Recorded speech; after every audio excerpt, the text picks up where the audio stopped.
Part 13. A World Made of Glass and Light. 2 weeks later, Emma Hayes stood inside an airport for the first time in years. She held her boarding pass tightly, rereading it as if the words might suddenly change. Destination: New York City. Ethan stood beside her, watching with an amused smile. "You look like you're about to climb a mountain," he said. "I might be," she replied nervously. "Your world sounds more dangerous than hiking." He laughed softly. "It's just a city." Emma raised an eyebrow. "You say that because you own half of it." "I definitely don't," he said. "Only a very small, extremely stressful part." She smiled despite her nerves. This trip had been her idea. After their long conversation and decision to try building a shared life, Emma realized something important. If Ethan was learning her world, she needed to understand his too. Still, stepping into the life of a billionaire felt unreal.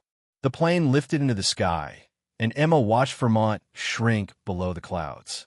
Fields became patterns. Roads became lines. Her small town disappeared entirely. She felt a sudden wave of uncertainty. "What if I don't fit there?" she asked quietly. Ethan turned toward her. "You don't have to fit," he said. "You just have to be yourself. That sounds easier for you." He shook his head gently. "You make me nervous too, you know." She laughed. "Ow, because you see through things I used to hide behind." Her expression softened. For the first time, Emma realized he wasn't bringing her into his world to impress her. He was trusting her with it. New York greeted them with noise, motion, and endless energy. The moment they stepped outside the airport, Emma froze. Cars honked constantly. People moved quickly in every direction. Buildings stretched impossibly high into the sky. Her eyes widened. "How do people breathe here?" Ethan smiled. "You get used to it." "I'm not sure I want to." He laughed and gently guided her toward the car. As they drove through Manhattan, Emma pressed her face closer to the window, like a child seeing the ocean for the first time. Bright billboards flashed overhead. Crowds filled sidewalks. Music spilled from open doors. "It feels alive," she admitted. "It never stops," Ethan said. She glanced at him. "Doesn't that get exhausting?" "Yes," he answered honestly. "That's why Vermont feels like oxygen." Her heart warmed hearing that. Carter Technologies' tower rose above, surrounding buildings like a monument of glass and steel. Emma stared upward. "That's where you work?" "Yes." She exhaled slowly. "That's intimidating. Wait until you see inside." The lobby alone felt larger than the entire cafe back home. Polished marble floors reflected ceiling lights. Employees moved confidently, greeting Ethan respectfully as they passed. "Good morning, Mr. Carter." "Welcome back, sir." Emma noticed how people straightened slightly when he walked by. His posture changed too. More focused, more controlled. Not colder, just different. She suddenly understood something important. This wasn't just his workplace. It was a world built around him. Inside his office, floor-to-ceiling windows revealed the entire city. Emma walked slowly toward the glass. The view stole her breath. "You can see everything," she whispered. "Sometimes too much," he replied. She turned toward him. "You look different here." He nodded slightly. "This place reminds me who I used to be." "And who are you now?" He stepped closer. Someone's still figuring that out. Throughout the day, Emma followed him through meetings and introductions. Executives discussed complex strategies she barely understood. Screens displayed global data. Conversations moved quickly and confidently. She admired his intelligence, how easily he navigated decisions, how people trusted his leadership. But she also felt small, invisible. During lunch with investors, one woman asked politely, "And what do you do, Emma?" Emma hesitated. "I work at a cafe." The table grew politely quiet. No one mocked her, but the difference between worlds suddenly felt enormous. She smiled politely, yet doubt crept into her thoughts. "What am I doing here?" That evening, back at Ethan's penthouse, Emma stood silently by the window overlooking Central Park. The city glowed endlessly below. Ethan noticed her quiet mood. "Overwhelming?" he asked gently. She nodded. "Everyone here is extraordinary. Successful. Important. And you think you're not?" She hesitated. "In Vermont, I feel like I belong. Here, I feel temporary." He walked closer. "Emma, you're the only person I know who makes me forget titles exist." She smiled faintly. That's sweet. But this world runs on titles. He shook his head. It runs on people pretending titles matter more than happiness. Emma sat on the couch, thoughtful. I saw how people look at you, she admitted. You need it here. And I want you here too. She looked at him carefully. But I don't want to become someone else just to fit. You won't, he said firmly. She believed him. Yet uncertainty lingered. Because loving someone sometimes meant stepping into uncomfortable spaces. Later that night, Emma stood alone on the balcony, wind brushing her hair. New York stretched endlessly in every direction. Beautiful, powerful, and intimidating. She realized their final challenge wasn't distance anymore. It was balance. Could two people from completely different worlds truly build one shared life? Behind her, Ethan stepped outside quietly. He wrapped a blanket around her shoulders. You okay? She nodded slowly. Just thinking. About what? She looked at the city lights. Whether love is enough when lives are so different. He didn't answer immediately. Instead, he stood beside her, looking out at the same skyline. I don't know, he said honestly, but I know I want to find out with you. Emma smiled softly, and for the first time since arriving, New York didn't feel quite so overwhelming, because she wasn't facing it alone. End of part 13. Part 14, Between Two Lives. New York never truly slept. Emma realized that during her second night in the city. At 3 in the morning, lights still burned in nearby buildings. Cars moved endlessly below, their headlights tracing glowing lines through the darkness. Somewhere, music played faintly. Somewhere else, people laughed. The city felt awake even when she wasn't. She stood near the window of Ethan's penthouse, wrapped in a blanket, watching a world that never paused long enough to breathe.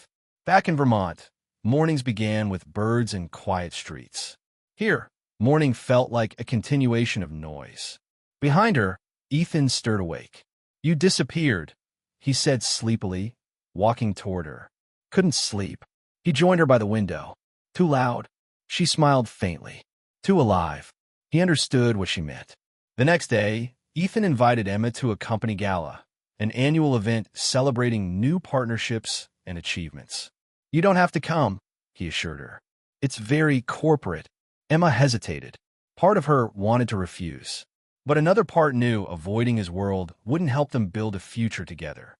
I'll go, she said finally. His smile carried both gratitude and concern. That evening, Emma stood in front of a mirror wearing a simple dark blue dress Ethan had helped her choose. It was elegant but modest, still unmistakably her. She adjusted the sleeves nervously. I feel like an imposter, she admitted. Ethan stepped behind her. You look like yourself, he said gently. That's why it's perfect. She met his eyes in the mirror. What if people don't see me the way you do? He smiled softly. Then they're missing something important. The gala took place in a grand ballroom overlooking the city. Crystal lights sparkled above crowds dressed in designer suits and gowns. Conversations flowed effortlessly about markets, innovation, and investments. Emma felt eyes occasionally linger on her, curious, evaluating. Not unkind, but observant. She stayed close to Ethan at first, listening more than speaking. People greeted him constantly. Ethan, incredible quarter. Your expansion strategy was brilliant. Investors are thrilled. Emma watched how naturally he moved through this environment. Confident, respected, admired. He belonged here completely. And for the first time, doubt whispered louder inside her. Where do I belong in this picture? During dinner, Emma sat beside a woman named Victoria, one of Ethan's longtime business partners. Victoria Smail Pelaitli. So, Emma, how long have you and Ethan known each other? A few months, Emma replied. Victoria nadid Sotfelli. He rarely brings anyone into this world, she said. You must be very special. Emma wasn't sure how to respond. Victoria continued kindly, but honestly. His life moves very fast. Not everyone adjusts to it. The words weren't cruel, just factual, and somehow, that made them heavier. Later, Emma stepped onto a quiet balcony to breathe. The city stretched endlessly below. Beautiful, impressive, and suddenly overwhelming. She realized something she had been avoiding. Loving Ethan might mean constantly stepping into spaces where she felt out of place. Not because anyone rejected her, but because she wasn't built for this pace, this ambition-driven atmosphere. Footsteps approached behind her. "Ethan, you disappeared again," he said gently. She smiled faintly. "I needed air." He leaned beside her against the railing. "You did great tonight." She hesitated before speaking. "Ethan, do you ever worry we're forcing two lives together that don't fit?" His expression grew serious. "Every day." Her honesty surprised him. "I watched you tonight," she continued. "You shine here. People depend on you. And I don't know where I exist in that world." He turned fully toward her. "You exist wherever I am." "That's romantic," she said softly, "but not realistic." Her words carried no anger, only fear. "I don't want to become someone who follows you instead of living her own life." Ethan absorbed her words carefully. He understood now.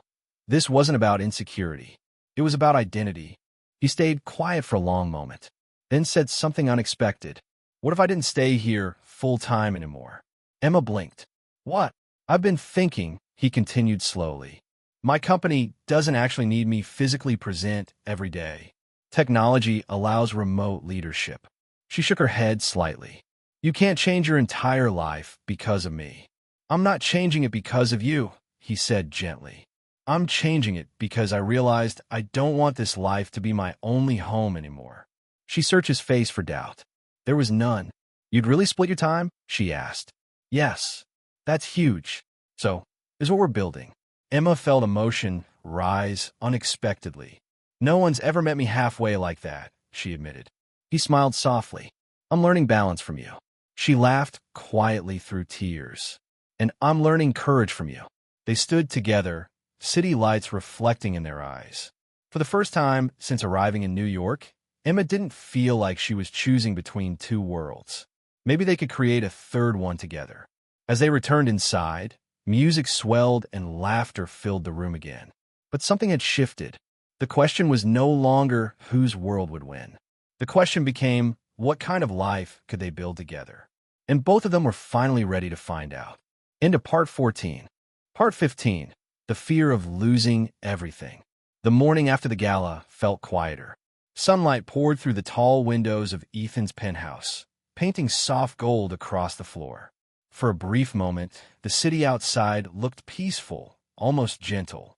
Emma stood in the kitchen making coffee, moving slowly, thoughtfully. The conversation from the balcony replayed in her mind.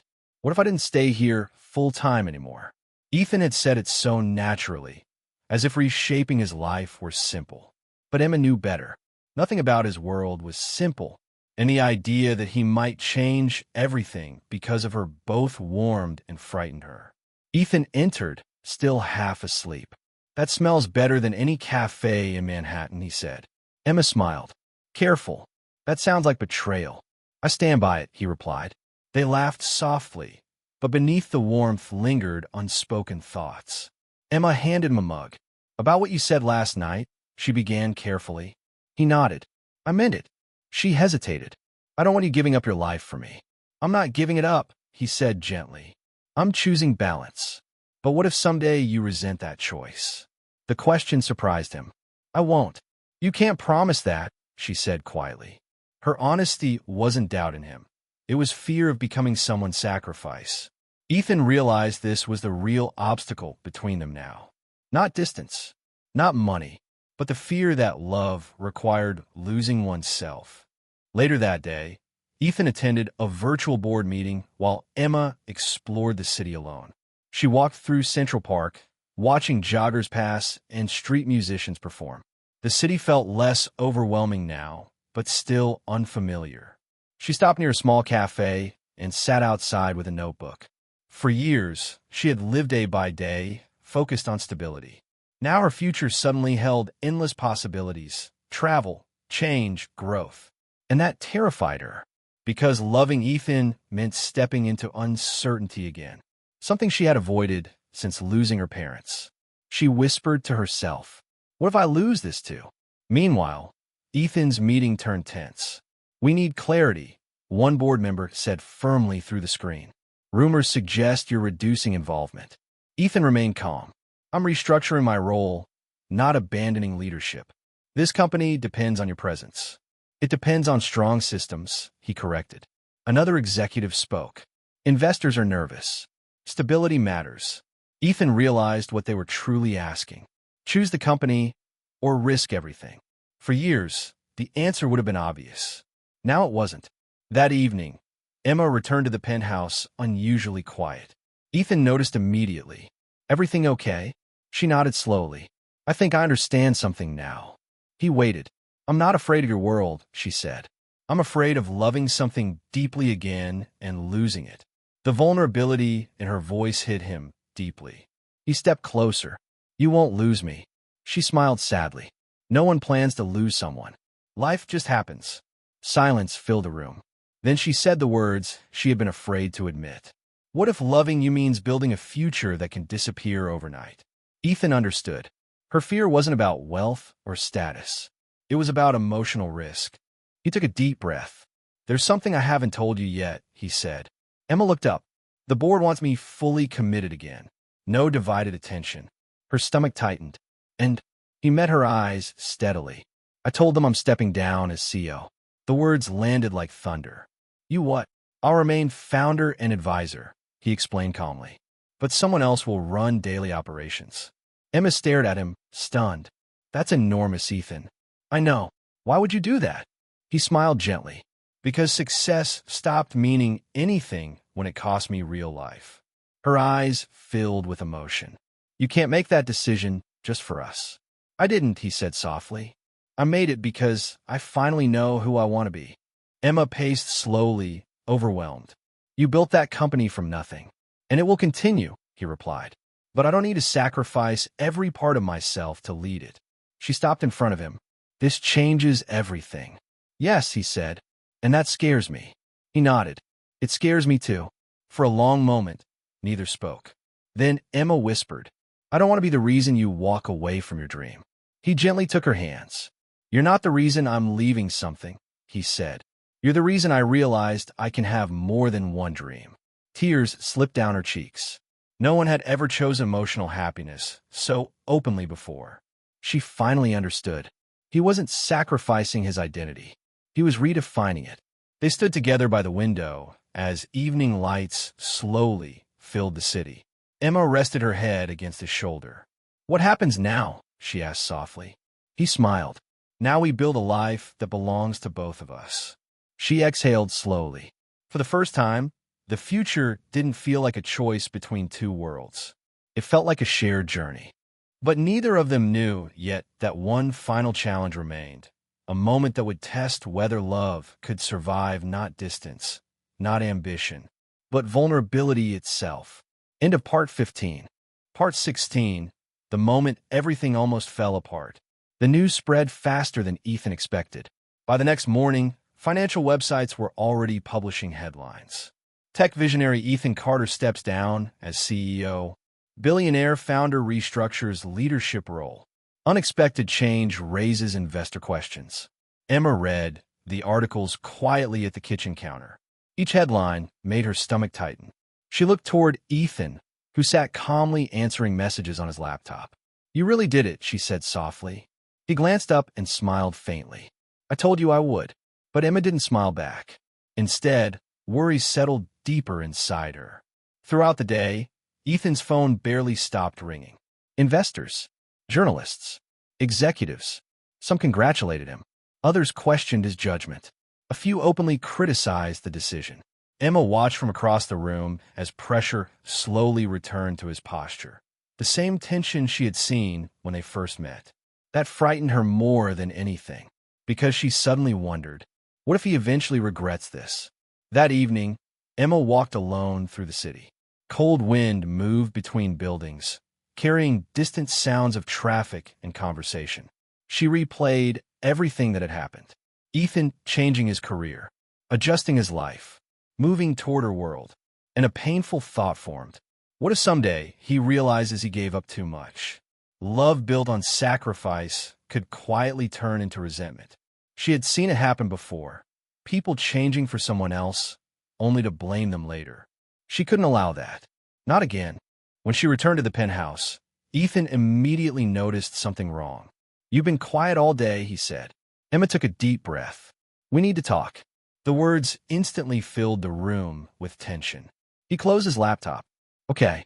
She struggled for the right words. "I think maybe we moved too fast." His expression shifted slightly. "What do you mean?" "You changed your entire life in weeks," she said. "That's huge, and I don't know if it's fair." "It's my decision," he replied gently. "I know, but I don't want to become the reason you lose something important." "You're not." She shook her head, emotion rising. "You say that now. But what about 5 years from now? 10? He stepped closer. "Emma," she interrupted softly but firmly. "I think I should go back to Vermont alone for a while." The words hit him harder than expected. "Alone," he repeated. "I need to know we're choosing each other freely," she said. "Not because everything changed too quickly." Silence filled the room. For the first time since reconnecting, uncertainty returned fully. Ethan struggled to respond. Every instinct told him to convince her to stay, to fix the situation. But he remembered what he had learned. Love wasn't control. So he asked quietly, "Is this goodbye?" Emma's eyes filled with tears. "No," she whispered. "It's space to make sure this is real." He nodded slowly, though pain flickered across his face. "If that's what you need, I'll respect it." 2 days later, Emma stood again at the airport. This time, leaving New York felt heavier. They stood facing each other near security. Neither wanted dramatic words. Neither wanted promises they couldn't guarantee. "I'm not running away," she said softly. "I know. I just need to find myself in this future too." He nodded. "I'll be here." She hesitated, then hugged him tightly, longer than before, as if memorizing the feeling. Then she walked away. Ethan watched until she disappeared from sight. For the first time since stepping away from his company, doubt crept into his heart. Had he misunderstood everything? Back in Vermont, Emma returned to Morning Light Cafe. The familiar bell chimed. Warm air welcomed her home. Customers greeted her happily, unaware of the storm inside her thoughts. Life here felt steady, safe, but something was missing now. Every small moment reminded her of Ethan, jokes he would make, conversations they would have shared. She realized distance didn't erase feelings. It clarified them. Days passed, then weeks. They texted occasionally, simple messages, careful conversations. Neither pushed. Both waited. Both grew. Emma began planning new ideas for the cafe, dreaming bigger than before. Ethan adjusted to his new role, discovering time he never had. Mornings without urgency, evenings without exhaustion. Yet both felt the same quiet absence. One evening, after closing the cafe, Emma found an envelope resting on a table. No name, just her handwriting on the front. Confused, she opened it. Inside was a single photograph. The two of them in the cafe during the community event, laughing, unaware someone had taken a picture. Behind it, a handwritten note. You were right. Love isn't about saving someone. It's about choosing them every day, even when you're apart. I'm coming to Vermont tomorrow. Not to convince you, just to see you. Ethan.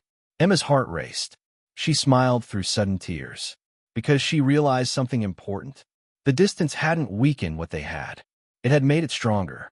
Outside, evening lights glowed warmly through cafe windows, just like the night they first met.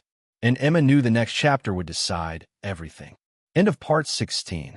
Part 17. Choosing each other again. Morning arrived slowly over Maple Harbor. Golden sunlight slipped through the windows of Morning Light Cafe as Emma prepared for opening.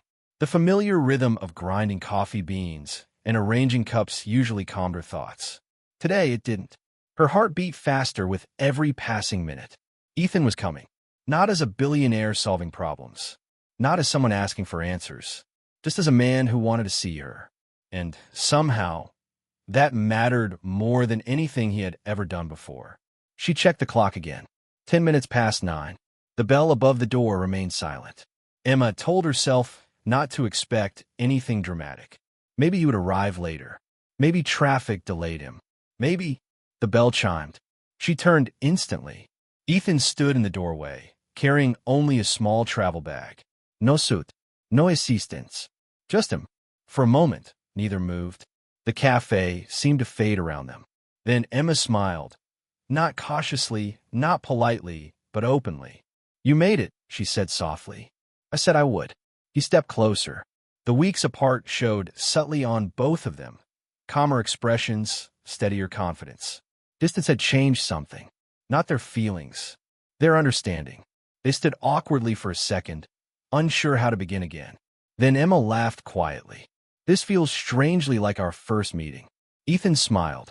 "Except now I know your coffee is dangerously addictive."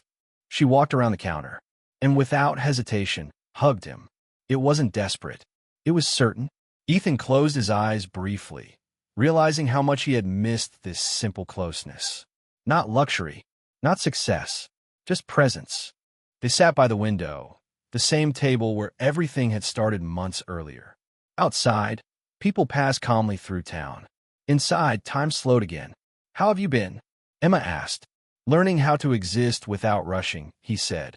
"You?" "Learning that space doesn't mean distance," she replied. He nodded. "I'm glad you asked for it." She looked surprised. "You are?" "Yes," he said honestly. "It forced me to understand who I am when I'm not trying to fix things." She smiled softly. "And who are you?" He thought for a moment. "Someone who wants a life built with intention, not momentum." Emma studied him carefully.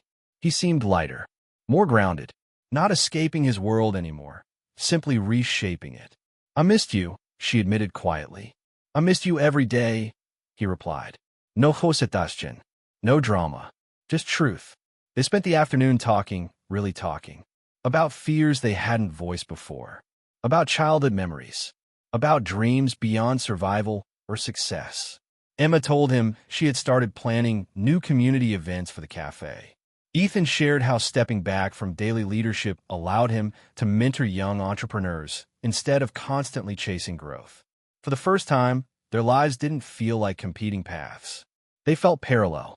As evening approached, Ethan grew unusually quiet. Emma noticed immediately. "What are you thinking about?" He took a slow breath. "Something important." Her heart skipped. He reached into his jacket pocket and pulled out a small wooden box. Emma blinked in surprise. "Ethan," he shook his head gently. "Let me explain first." He opened the box. Inside wasn't a flashy diamond ring. Instead, a simple silver band rested against dark velvet, elegant, understated. "I didn't want a grand gesture," he said softly, "because what we built wasn't grand at the beginning. It was small, honest." Emma's eyes filled with emotion. "I'm not asking for an immediate answer," he continued, "and I'm not asking you to change your life." He met her gaze steadily. "I'm asking if you want to keep choosing this, us, for the long future." Her breath trembled slightly. "This isn't about ownership," he added gently. "It's about partnership." The cafe felt impossibly quiet. Emma remembered every fear she once carried. Losing independence, losing stability, losing herself. But standing in front of her wasn't the man who tried to control outcomes anymore. It was someone who had learned to stand beside her instead. She laughed softly through tears. "You really don't do small moments, do you?" "I tried," he said nervously. "Was this too much?" She shook her head. "No," she whispered. "It's exactly right." She took the ring carefully, not rushing, not hesitating, just understanding. "Yes," she said. The word came naturally, without fear. Yes to choosing each other. Ethan exhaled, relief and happiness flooding his expression. He slid the ring onto her finger. It fit perfectly. Outside, evening lights turned on across Maple Harbor. Inside the cafe, nothing dramatic happened. No applause, no spectacle. Just two people smiling at each other, knowing they had reached this moment through growth, mistakes, distance, and courage. Emma squeezed his hand. "You know," she said, "our story started with coffee." He smiled. "And storms. And misunderstandings," she added. "And choosing each other anyway," he finished. For the first time, the future didn't feel uncertain. It felt shared, and that made all the difference. End of Part 17. Part 18, the grand finale, where love finally feels like home. Spring arrived quietly in Maple Harbor. Snow melted into clear streams along the streets. Flowers returned to the cafe windows, and Morning Light Cafe buzzed with new energy. Sunlight poured through open doors, carrying warmth that felt like a promise of beginnings. Emma stood behind the counter early one morning, adjusting fresh flowers in a small glass vase. On her left hand, the silver ring caught the light. She still wasn't used to seeing it there. Not because it felt wrong, because it felt right in a way she had never expected life to become again. Ethan entered carrying 2 cups of coffee from the new bakery down the street. Yes, Emma said immediately, narrowing her eyes playfully. That's betrayal. He laughed. I'm expanding my coffee education. You're loyal to this cafe, she replied firmly. He placed a cup in front of her. Always. Months had passed since his proposal. Not rushed months. Intentional ones. They learned how to live between worlds.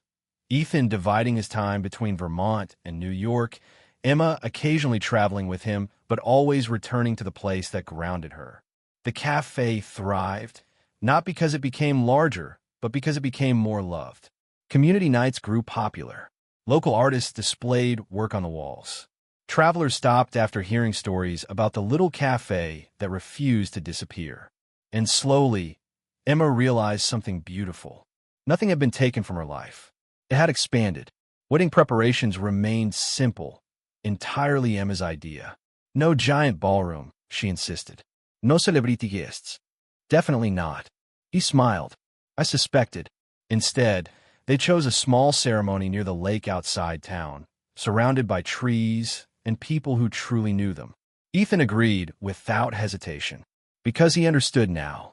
Meaning mattered more than scale. The morning of the wedding arrived bright and calm. Emma stood near the water wearing a soft white dress that moved gently in the breeze. No extravagant jewelry. No dramatic styling. Just her. June adjusted a strand of her hair.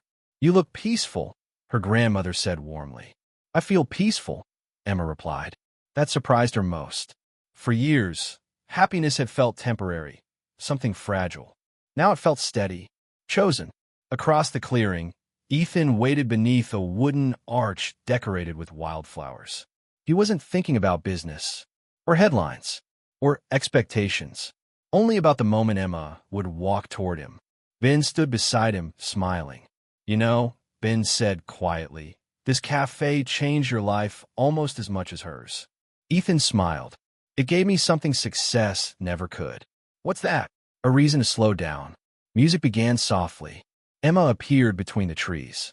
Ethan's breath caught, not because she looked perfect, though she did, but because she looked exactly like the person he fell in love with. Real, warm, strong.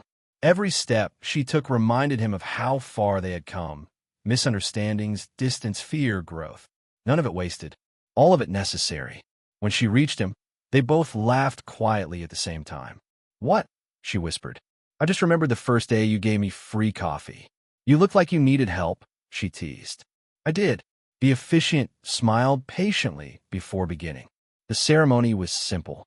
Promises spoken honestly. No dramatic speeches. Just vows built from everything they had learned.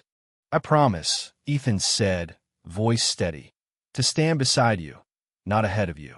To listen before trying to fix. And to choose us, every day. Emma's eyes shimmered. And I promise, she replied softly, to trust love even when it feels risky. To grow without fear. And to build a life where both of us belong. The words felt less like vows and more like truths already lived. When they exchanged rings, sunlight broke through the trees, reflecting across the lake. A quiet cheer rose from friends and family. Nothing extravagant, just joy. That evening, celebration continued at Morning Light Cafe. String lights glowed overhead. Music played. Laughter filled every corner. Mr. Walter raised a toast. To love, he said proudly, and to good coffee bringing people together. Everyone laughed. Emma leaned against Ethan's shoulder. Do you ever think about how random this all was? She asked. He shook his head. I don't think it was random. What do you call it then? He looked around the cafe, the place where loneliness met kindness, where two worlds first touched. Timing, he said softly. We met exactly when we were ready to change. Later that night, after guests left, they sat alone by the window. The same table. The same view. Only everything felt different now. Complete. Emma rested her head against his shoulder. You know what's funny? She said. What? You came here trying to escape your life. And found it instead, he replied. She smiled. Outside, Maple Harbor slept peacefully. Inside, morning light cafe glowed warmly, still small, still imperfect, still full of meaning.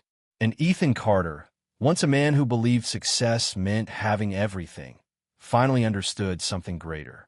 Real wealth wasn't measured in numbers. It was measured in moments shared with someone who saw you clearly and chose you anyway. The end.